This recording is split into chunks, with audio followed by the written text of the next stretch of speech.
Breaking: Major NFL kneeler busted in horrific crime he tried to hide for weeks. He's done. We have all been made acutely aware of the moral failings of the National Football League. They've never been a group who was known for its value in building role models, but the problem seems to have escalated. Just recently, maybe the NFL attracts the type of people who are oversupplied in whatever it is that tells someone to take risks, or maybe they build an environment that creates an invincibility complex. But either way, these players are out of control. The fact that the NFL is populated with convicted criminals isn't news to any of us, and considering how effective the recent NFL boycott is, obviously we are all thoroughly fed up with the players. However, even those of us already willing to write them off might be surprised by just how bad some of the misconduct has gotten. According to Fox Business, Cleveland Browns wide receiver Josh Gordon has admitted to an out-of-control drug and alcohol habit that was responsible for his suspension. The 26-year-old Gordon did the interview before meeting with Goodell in New York.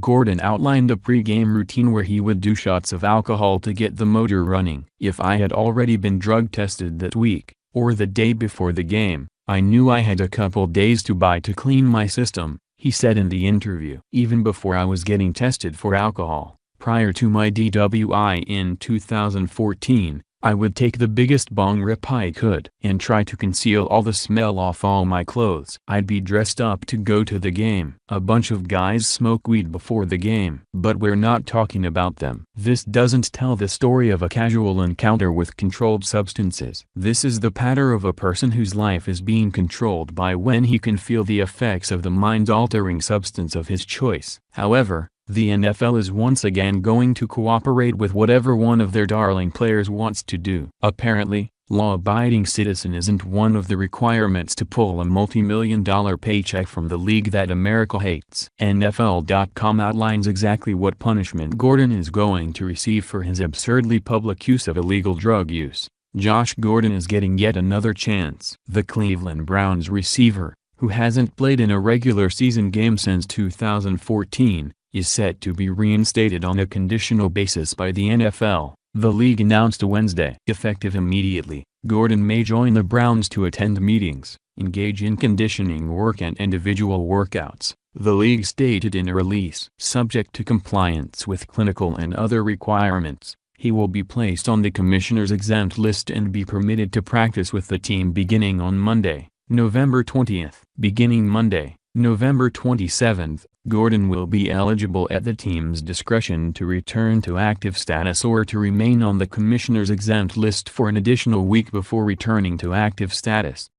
Gordon's last game came in Week 16 of the 2014 season when the Browns fell to the Carolina Panthers 17-13. The receiver was suspended without pay for at least 1 year on February 3, 2015, after he tested positive for alcohol, which violated the NFL policy and program for substances of abuse due to Gordon's past DUI. He was working toward a return in 2016, participating in training camp and Cleveland's preseason. That never happened, as Gordon voluntarily checked himself into an inpatient rehabilitation facility in October to gain full control of my life, ending his chance of playing that season and adding another chapter to Cleveland's frustration with the immensely talented player who had plenty of off-field struggles. The league denied Gordon's reinstatement petition in May.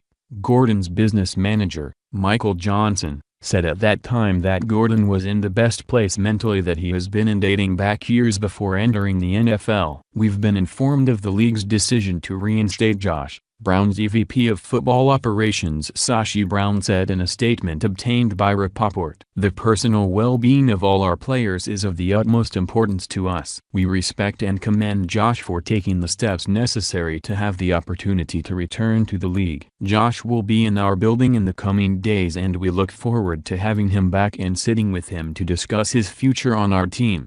With Gordon having missed 50-plus games since 2014 due to these suspensions, he has forfeited close to $3 million. The suspension and fines are going to drive this former star athlete into the ground, even if he starts playing again this week. At this point, players like Gordon are damaging an already tarnished reputation in the NFL and causing their fans to hate them even more. If the NFL wants to have any hope of survival, They're going to have to stop messing around with drug users and wife-beaters and anti-Americans and clean up their reputation.